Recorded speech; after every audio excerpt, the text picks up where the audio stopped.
Hello everyone and welcome back to the channel. Today we are discussing an important problem from HackerRank, road repairing. So if you like today's video and the explanation, don't forget to leave a like and subscribe to the channel. You can press that bell icon for regular updates for other important interview questions that I'll be discussing in the future and important upcoming webinars. So without further ado, let's discuss what the problem is. So you can pause down the video and read out the question statement once for yourself.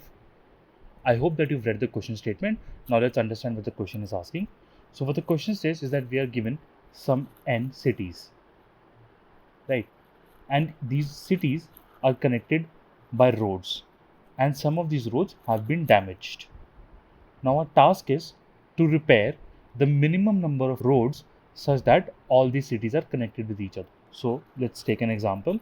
Let's say there are some three cities and this road is functional and this road has been damaged. So what is the minimum number of roads that I need to build such that all of these cities are connected? Of course, it's one. This road, if I build, I'll see that all of these cities are connected with each other.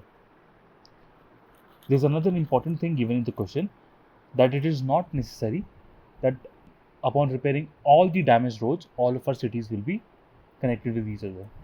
In that case, we have to return -1. So, to sum it up, this is what we have to return. If we can connect all the cities by repairing some n number of roads, then we have to return this number n.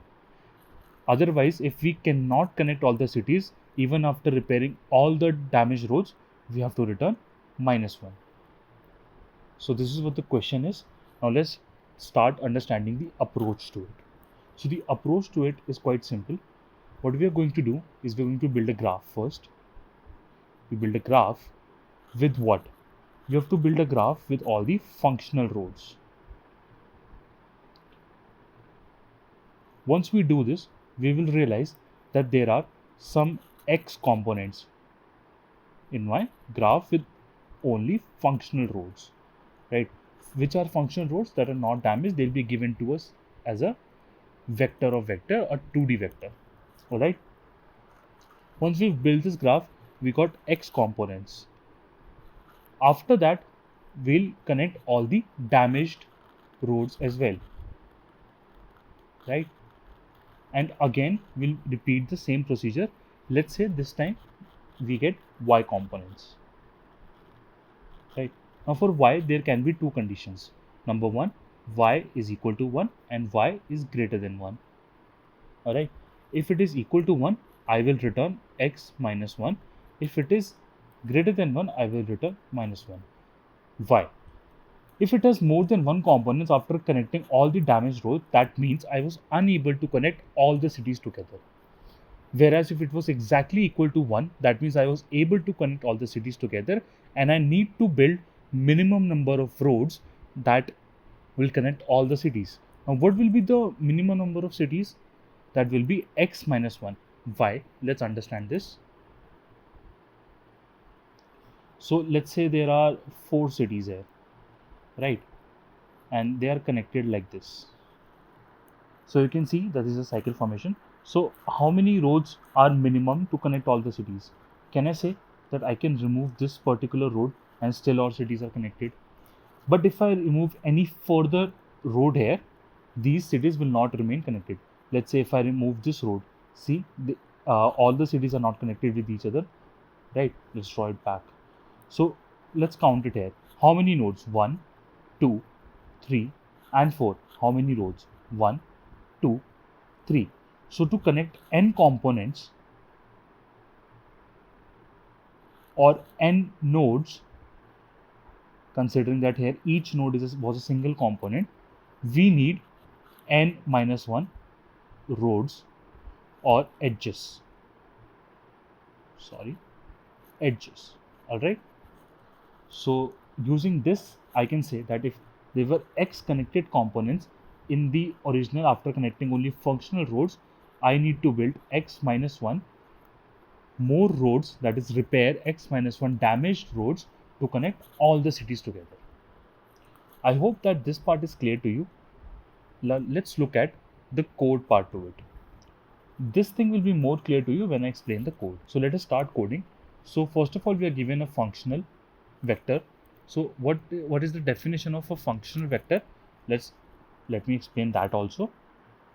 So in my functional vector, I'll be given, my functional vector is like this, right? It's a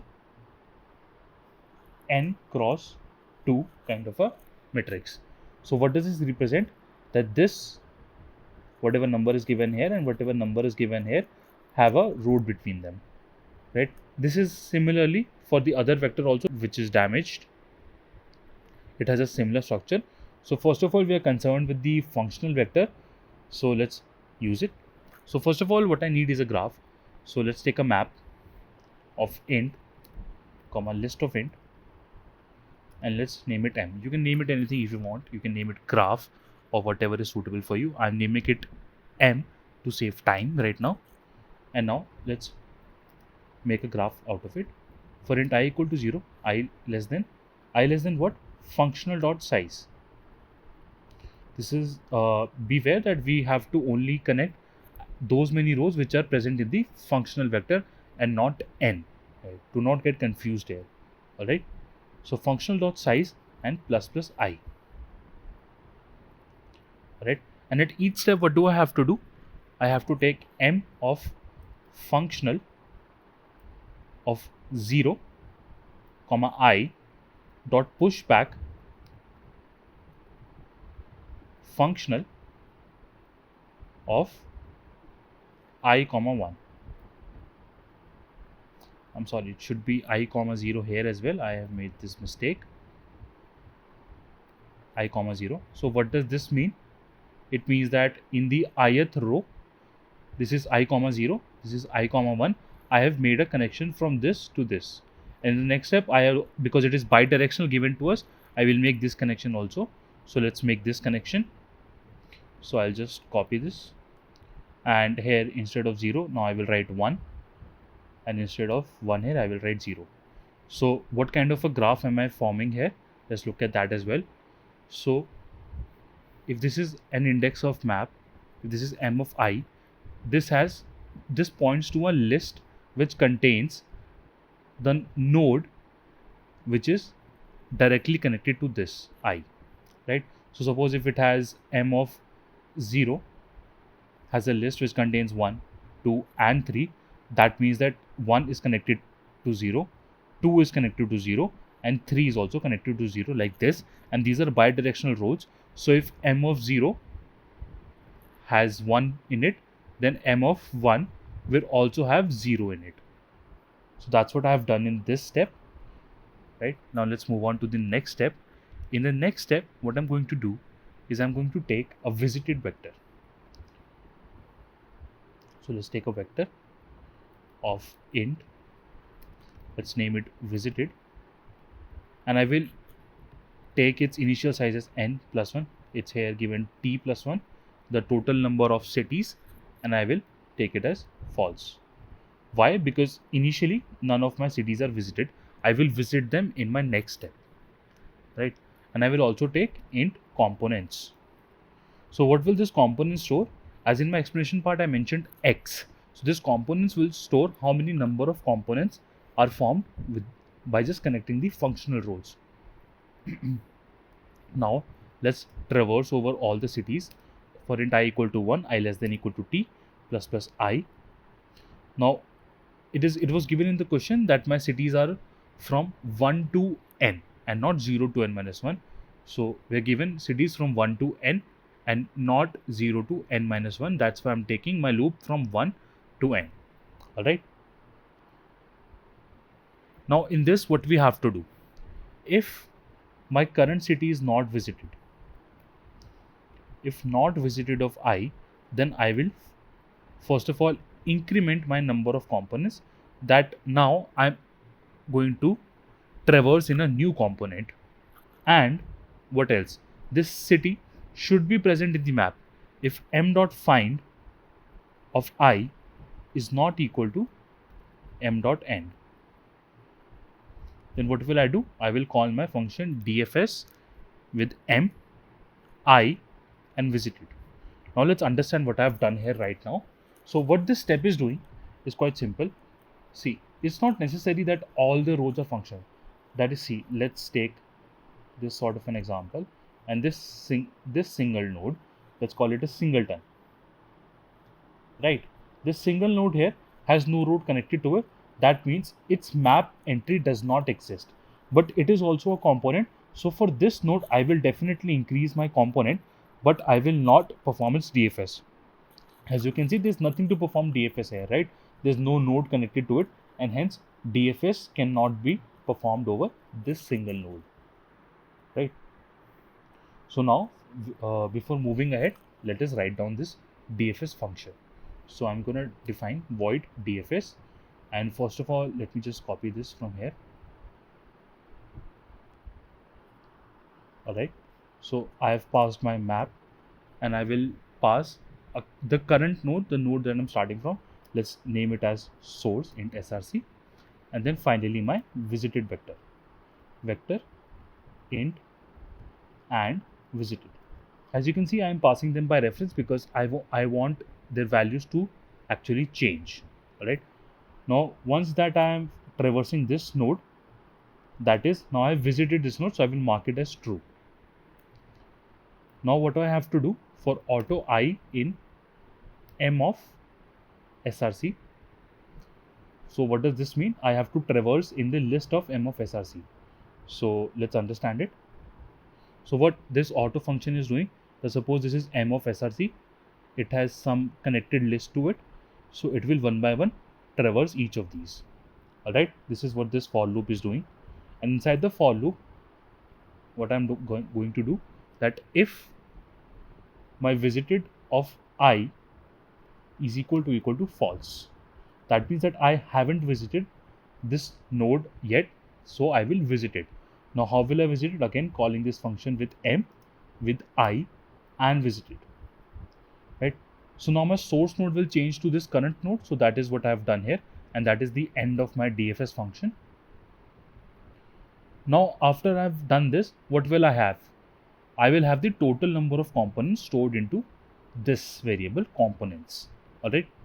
What the next step I have to do is, first of all, I have to now connect the damaged roads. So let's connect all the damaged roads as well. So for int I equal to 0, I less than damage.size and plus I. I will copy this from here, and I will just change it from functional to damaged. So this is the same step as we did for functional. Now I'm doing it for damage. So this is quite straightforward. I'm just connecting all the damaged roads, and now I will try and find int new component equal to 0. What will this store? This will store total number of components after connecting all the damaged roads.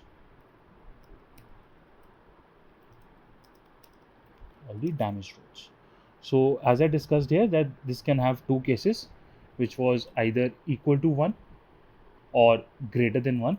So we'll focus upon this now. Let's do this part. So before doing this part and calling DFS on it, what will I need to do? I need to set all my nodes as unvisited again. So let's do it. For int I equal to 0, I less than equal to t plus I, I'm going to set visited of I is equal to false, right? And now what we have to do is we have to do the similar thing as we did for the functional roads. So I'm going to copy this loop here.